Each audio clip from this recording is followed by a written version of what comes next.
crazy, but I'll explain. But typical disclaimer before we get started. None of this is financial advice. This is just sharing my opinion, my 2 cents. I'm not a financial advisor, legal advisor, or tax advisor, so don't consider this advice in any of those categories. Do your own research, consult a professional. Now, it's been a rough week or two. I talked about it in the last Wall Street Bets video, but the market has not been doing well. And honestly, frankly, the last year, the market has not been doing, crazy well. It was doing good for a while, and then it kind of dropped back down. I think the S&P is about flat for the past year now. But this is the portfolio as of today. Now, there's 2 names missing, and then there's 2 names added. I did a little switcheroo. I'm going to explain why I did that some. The first one I sold was Maine. Now, it was a higher yielder. It was a monthly dividend payer, but they never give you those high yields without a reason. There was a lot of risks with the company. Their entire business is around financing for small and mid-cap companies.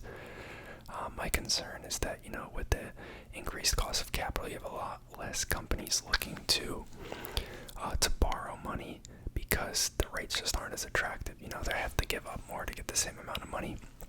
And also, because part of Maine's portfolio and their loans were backed by equity, and a lot of these mid to small size companies, those companies are seeing their valuations absolutely slashed. They've kind of been on a rampage in terms of growth, but now a lot of those valuations are restricting due to multiple compression, as well as them just being overrated to begin with. So, I just didn't like those things about their business. We were only down 1 or maybe look at the last video to get the cost basis, but it was only 3 or 4% max that we were down in them then, and they've been paying dividends every month, so probably basically flat on them. And the other one was, I believe it was Community Healthcare Trust, which is a REIT centered around assisted living, nursing homes, those type of things.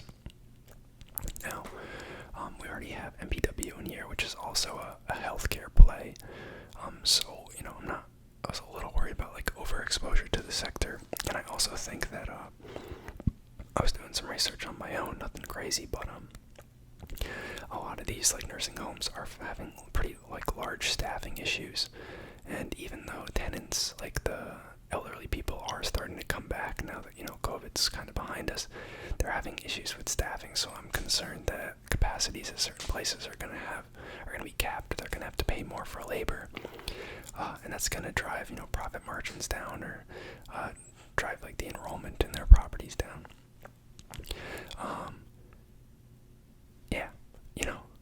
There wasn't a specific event or anything that triggered that one. It was kind of just my mind changing, and I like these other 2 picks more. So, first one is Zoetis. Here, let's run through the portfolio real quick. Still got MPW here, Medical Properties Trust. This is our healthcare REIT. Basically, they own a bunch of hospitals, a little bit of behavioral health, mostly U.S., but there's some European properties. I believe they just acquired two new properties in Finland. I listened to the earnings call. There's been a lot of negative press about MPW, and from what it sounds like, financial analysts misinterpreting how they run their business in a lot of these hit pieces. I was listening to the earnings call, and they usually never talk about what news articles say about them, but they were these things that they said were false, and we're going to clarify it. So I thought that was kind of crazy. Up 4.15% today, but we're down overall. Most of these names we're down in now. Just kind of the market being clobbered. If we look at S&P 500 year to date, it's down about 13%. You can see for the past year it's basically flat, and unfortunately for me, I believe I started this channel in September here, and we've been buying every week into November, December, January, and now everything's tanking, so my cost basis for all this stuff is pretty high. which is why, you see some of these positions with losses in the high teens. So I don't think I'm that far off of what the market is performing. Honestly, it just looks bad because, one, I bought some of these at the end of last year. Hannon Armstrong, sustainable infrastructure, centered REIT. Not too much more to say. It's they're kind of like run as a mortgage REIT, so there is some headwinds there with the rising rates environment that we're seeing. But I don't know. I think they're fine. I think they are pretty much tied for our biggest loser right now. The one nice thing is that as the stock has been dropping, I've been able to purchase some more shares. With a higher yield, I think the yield is up to like 3.7% on that right now, so not too shabby. Agree Realty, down 2.5%. This is a monthly dividend payer. They own a bunch of retail, like plazas. Or not plazas, I think it's mostly individual properties. Your AutoZones, Verizon's, Chipotle's, Home Depot's, a couple of IKEAs, those type of properties. With the dividends that they've given us, probably about flat on that one. They have a decent yield and their monthly dividend payer. Gonna kind of skip over this one, because this one of the ones I just bought, but this is Blackstone. I just bought it yesterday, and it's already up 3.7%. Just luck of the draw on that one. AMT, it's American Tower Corporation. It's a cell tower REIT. They also have some other infrastructure properties because they acquired some data centers. So that one's kind of a cell tower and data center play. Down 3.75% on that one. Not too much to say about them. Most of these companies actually had earnings in like these past weeks, or have earnings. Toreno, I think, is earnings Thursday, May 5th. IAPR had earnings. MDC had earnings. Had earnings. CBT had earnings. AMT had earnings. Hasi had earnings. MBW had earnings. And I'm not sure about the others, but ELS had earnings. I listened to probably about a third to a half of them. I've been pretty slammed with school. Got finals and stuff right now, so yeah. Camden Property Trust. This is residential housing REIT, specifically multifamily apartment complexes. Just been kind of hit with the rest of the market. Down 9% in them. The yield's up at like 2.4% now, so not terrible. Their earnings call was pretty bullish for the most part. They still see the migration patterns to their Sunbelt properties that was driving increased prices. They do think they are confident that they'll be able to grow rent growth still. It may not be as high as it was last year, but it'll still be positive growth, outpacing inflation, they believe. Armada Hoffler and Site Diversified REIT has residential properties, retail properties, office properties in the construction segment. Basically flat on them, not too much to say about them. Have not listened to their earnings call. MDC is our home builder. They've been down for a while now. All the home builders kind of got slapped, like MHO Homes is another one that's very similar. But MDC pays a dividend, so as it gets beaten up, as long as we're still happy with the company, I probably should look at them again. There's probably a reason they're getting completely wrecked. I just haven't had the time. But I think they're up at like a 5% yield now. Down about 16.5% in them. Then we have Toreno Realty. This one got absolutely clobbered last week. If you guys watched the Wall Street Bets video I made, I talked about how the logistics REITs that I own kind of got clapped because Amazon got clapped and gave some pretty negative guidance in terms of supply issues and just performance overall going forward. So even though Prologis and EGP, the two other logistic REITs I own in my personal account, had really good earnings, and I suspect Toreno will have decent earnings as well, despite that, they still got hammered by the market. So we're down 8% in that. Not too worried.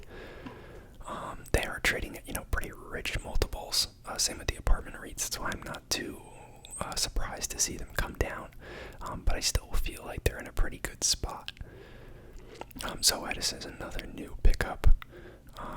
Just flat on that one. I'll talk about it in a minute. Equity Lifestyle Properties. They do manufactured housing communities. They have a new segment focused on marina boat slips, which is pretty interesting and kind of diversified. And they own a bunch of campgrounds and like RV parks. Pretty interesting. Really nice dividend growth on this one, if I remember correctly, but flat on them. I don't have too much to say. I don't think I listened to their earnings call. And then IIPR.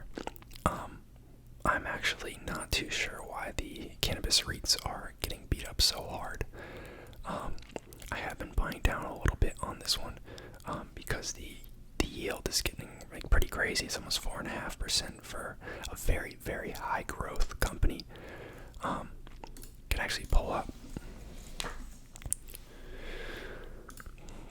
them right here.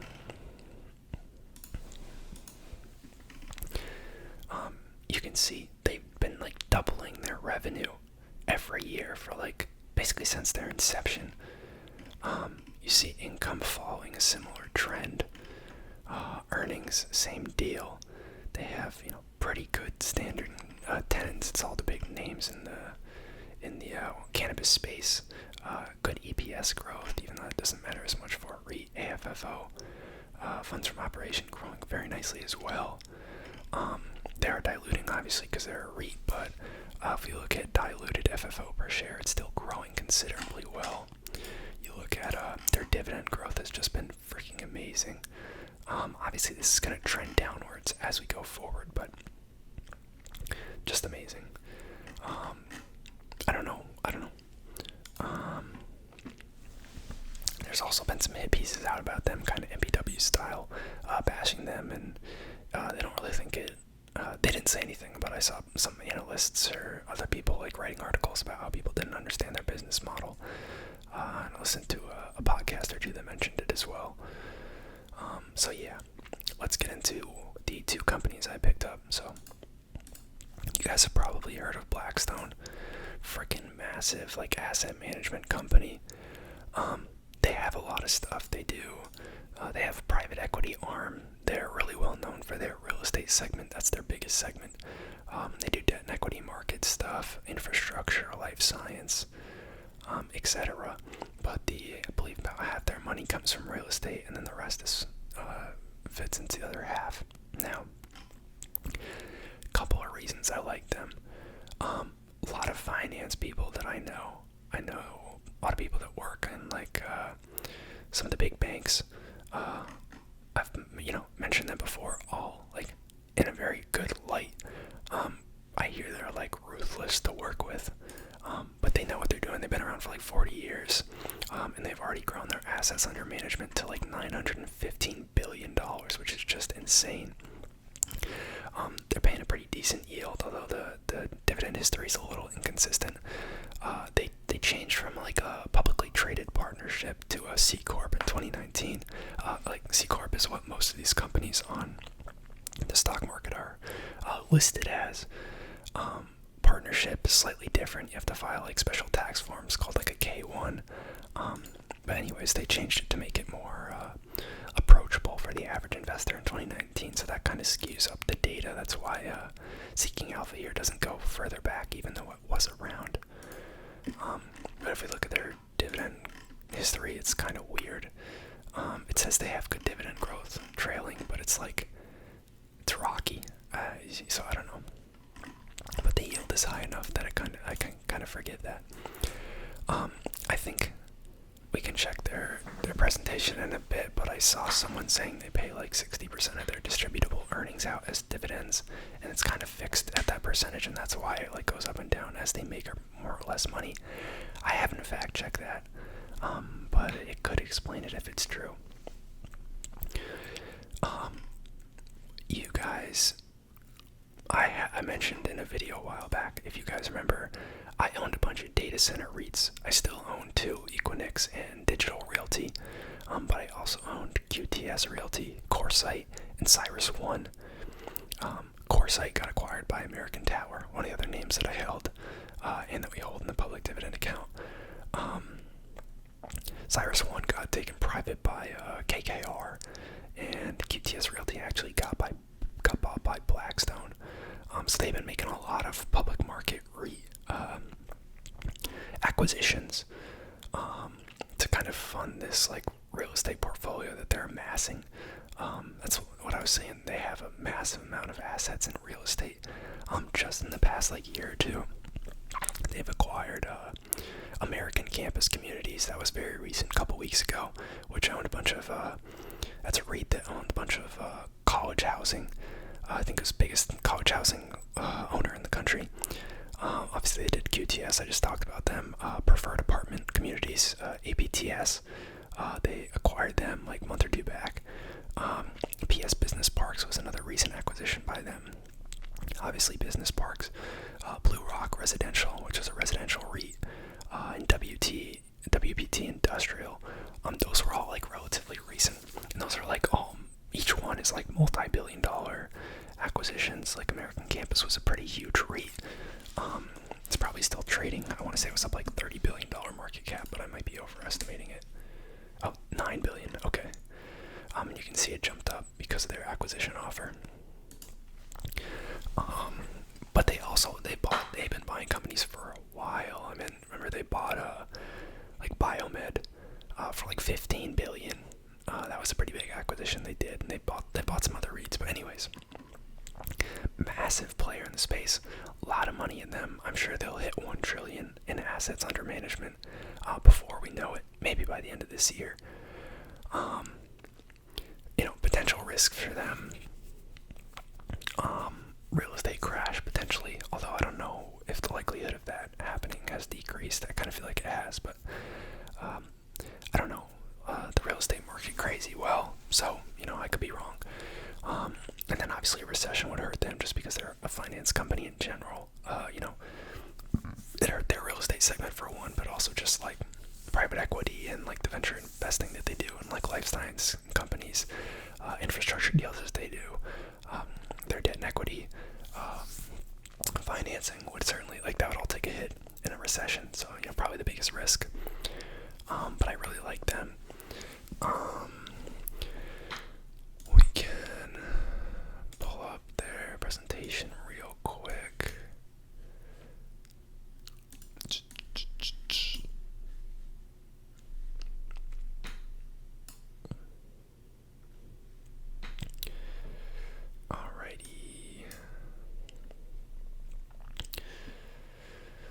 This is from their first quarter results for 2022. Oh wow, this actually came out like yesterday. Or no, I'm sorry. That's the dividend declaration date. This came out 3 weeks ago, 2 weeks ago, probably 2 weeks ago. We're just gonna scroll through here. I don't think it's gonna be anything crazy. Pretty decent revenue growth year over year there. Although total revenues actually decreased slightly, but last year was a huge year for real estate, so that's probably why. And that kind of plays into the lumpy dividend, I think, because if they earn slightly less this year, they'll pay slightly less on the dividend. Net income is down as well, but still very profitable company. Total assets under management of $915 billion, up 41% year over year. 41%. That is absolutely crazy. Inflows, that means $50 billion flowed into them as an asset manager in the quarter. It's a crazy amount of money.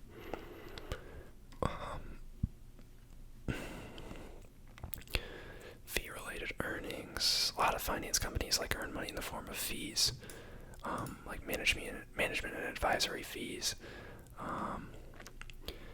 Here, I think this is I think distributable earnings is what they call their revenue, their profits. So real estate's about half of the profit. Credit and insurance is in there. Hedge fund solutions is in there, and then you got private equity. But real estate is is the major part. Breaking down the segments there. So you can see there, assets under management for real estate increased over 100 billion. I'm sorry. Private equity increased a decent amount too. Hedge fund solutions didn't really increase. Credit and insurance increased a pretty decent amount there. Total dry powder, interesting. I guess they have this much capital available for each of those specific categories.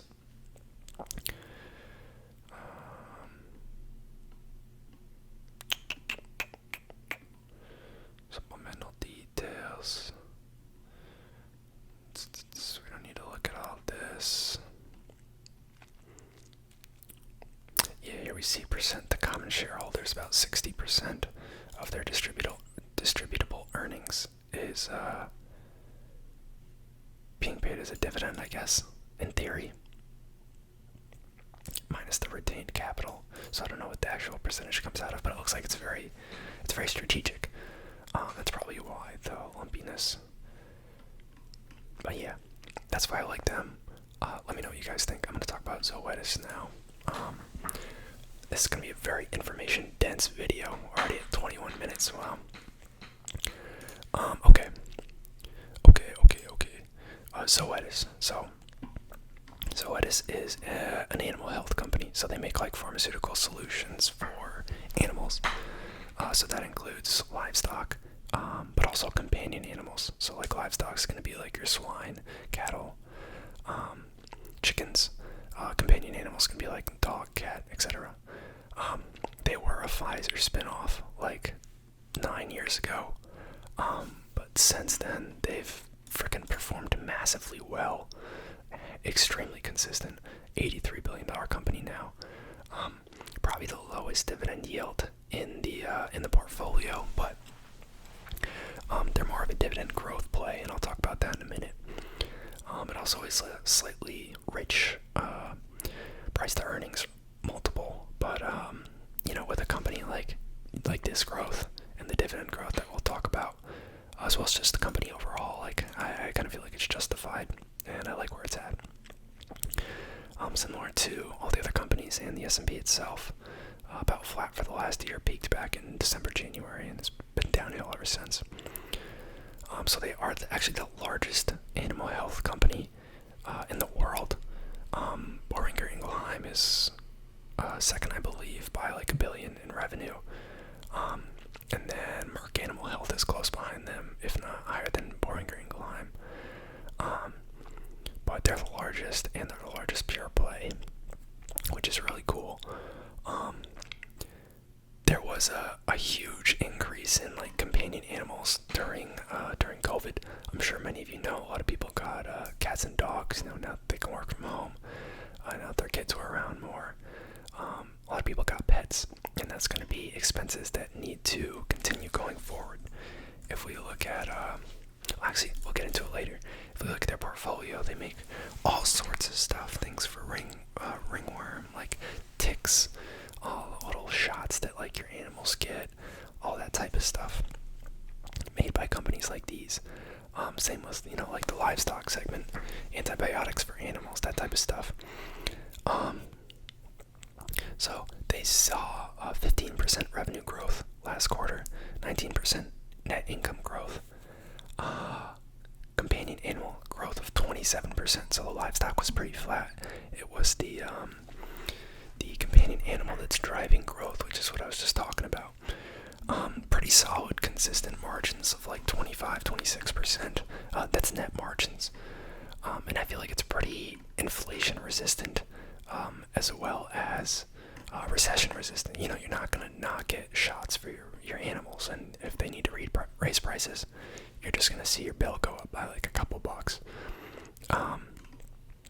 It is a pretty low yield, but if we look at the dividend growth for the past 5 years, even 3 years, like the compound average growth rate is 25% for their dividend. Like that's that's absolutely massive, especially for a company whose share price is appreciating that much. So this is 100% dividend growth company. That dividend will get there eventually, and hopefully we'll see some share price appreciation along the way too. The return on equity is also absolutely massive. It's like 47%, which is just absurd. Like 15 to 20 is generally considered like a good return on equity, I'm pretty sure. And then they have this extremely diverse portfolio. We'll get into that when I show their slideshow. And interestingly enough, the age of a lot of their products, like their average product age is like 25 years, I think. Don't quote me on that, but I believe it's in the 20s for like their top 24 products. And it's interesting, you don't see the same like generics competition and patent cliff issues that you see with like human health, partially because it's less competitive for animals, but I guess like it's not as expensive to begin with, so people just buy the brand name one, especially if it works well. I'll pull up their presentation, but before we get started on that, biggest risks I see for Zoetis, definitely some supply chain risks in there.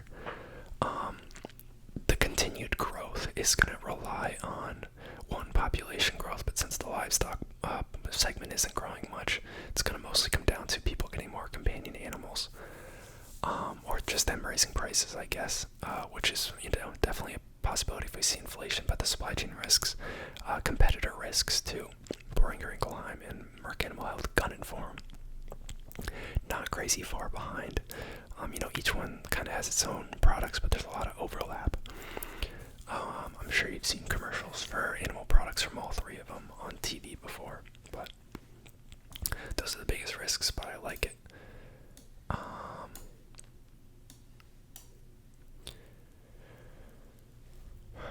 This PDF reader always freaking lags when I record. I don't know why. It's usually pretty good. Like, usually Adobe stuff is pretty good.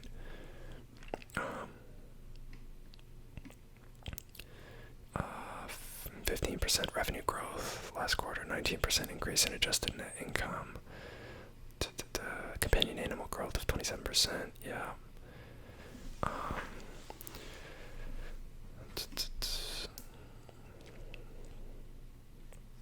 There, 9% revenue growth year over year there. Or quarter over quarter. Year over year, 16%. You can see companion animal makes up the, I don't want to say the bulk, but it's definitely in the majority of their revenue, which is good because that's the segment that's growing more. Did about $4 billion in total revenue, I guess, last year. About $3 billion of that was companion animal, so about 75%. They're an international company. They do a lot of sales abroad, so they do have to worry about like exchange rates and stuff for currencies. This is their international segment performance only, so US is not included in here. So 902 mil total internationally, 63 mil in Australia, 84 mil in Brazil, 63 in Canada, 36 in Chile, China, France, Germany, Italy, Japan, Mexico, Spain, UK. So yeah, very diverse. Oh, that was just for the quarter. They actually do. Oh, wow.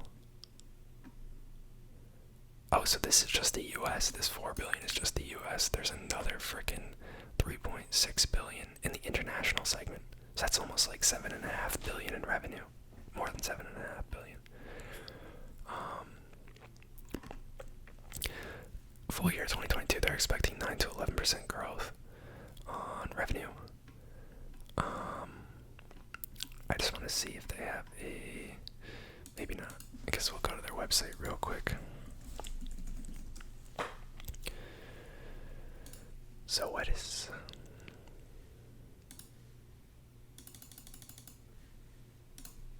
products. Let's look at their companion animal products.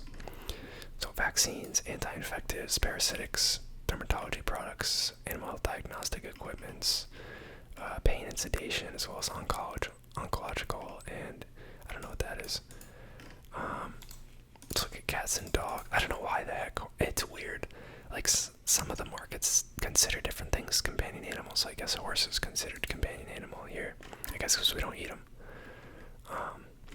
blood glucose monitoring, anti-vomiting, anti-infective, a sedative used for exams, procedures, parasitic for ticks, fleas, ear mites, lice, gastrointestinal nematodes, heartworm. I said ringworm earlier, definitely meant heartworm. Ringworm is like what you get from like wrestling mats, isn't it? But yeah, and then similar deal for dogs, you know. Looks like a lot of them are dual use. Blood glucose monitoring, anti-infective, sedatives, fleas, heartworm, ear mites, etc., etc., and etc. So yeah, pretty diverse portfolio. Overall, like them both a lot. Glad I swapped them out. We'll see how it does. Honestly, expecting more turmoil in the markets. So, you know, our portfolio. Oh, I'm so dumb. I almost didn't show this screen. With the return information. So, I've now invested a total of $700. The portfolio is sitting at $641. So down about $58 overall, or about 8.38%, given the S&P down pretty hard over the period that we've been investing. Not upset with that at all. XIRR down negative 22%. That's basically just prorating our performance because I haven't been in the market for a full year. Maybe once. Well, it takes into account the fact that I'm adding money more than just the initial amount, so I'll keep that even when we hit a year. A couple more dividends. April's pretty big dividend month. Now I have a total of $8.55 in dividends that I've earned in this account so far. So pretty cool. Not upset with where we're at. Hopefully you guys enjoyed the video. You know, let me know what you think of these two companies that I'm adding, and let me know if you want me to make any videos on anything else, and I'll see you guys next time.